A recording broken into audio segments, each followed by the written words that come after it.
All right, here we go. Let's roll sound. We're rolling. Keep it quiet. Scene 5 network, take 3. Sound speeds.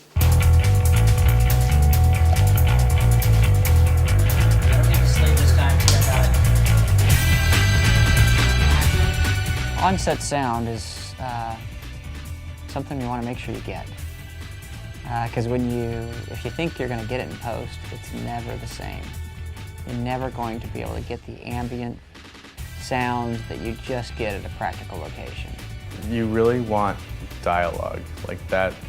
Anything else pretty much can be replicated in a Foley studio. Although like unique effects, or like if you were on a shoot with horses and there were a bunch of horses riding around, you would want to grab those while you were there because that's not something readily available.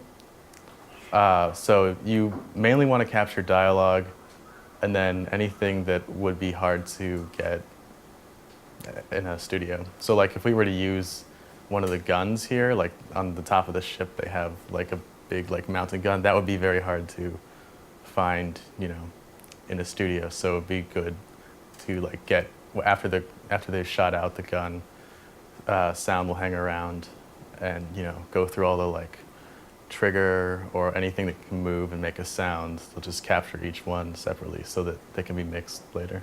You can be this way, close towards me. If I see your back, it's fine. Okay, yeah, no, It's fine. It's totally fine. See it, but okay.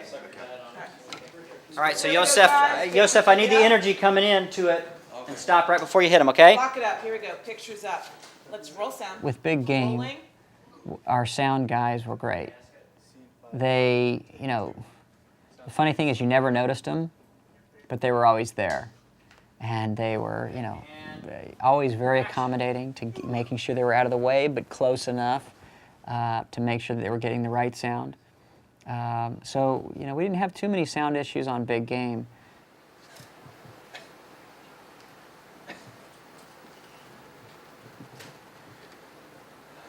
Cut. Cut.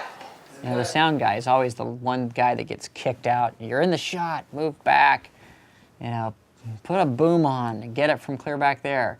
But you really, as a director, you want to have that sound guy as close as you can get him.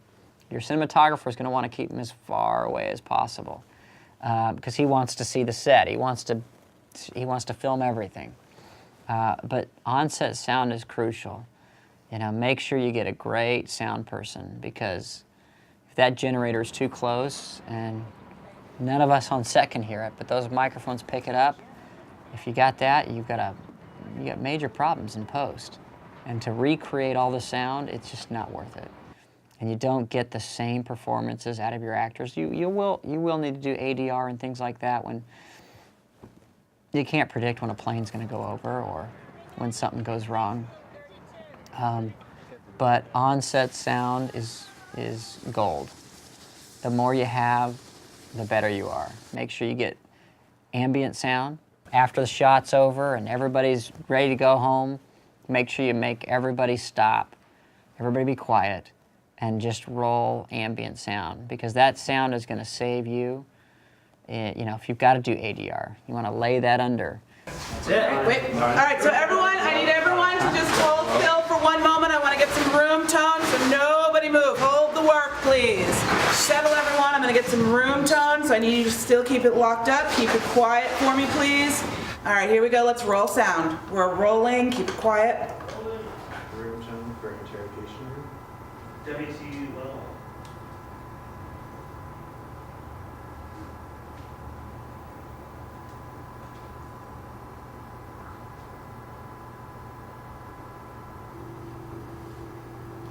Great. Thank you, everyone. Thank you, everyone. And that's lunch. And that also wraps us out of the belly of the boat. Thank you. Sound's all about layers. The more layers you have, the better. And that comes in post later, but the base of that sound really comes in production. And it's crucial that you spend the time to make sure the sound is good.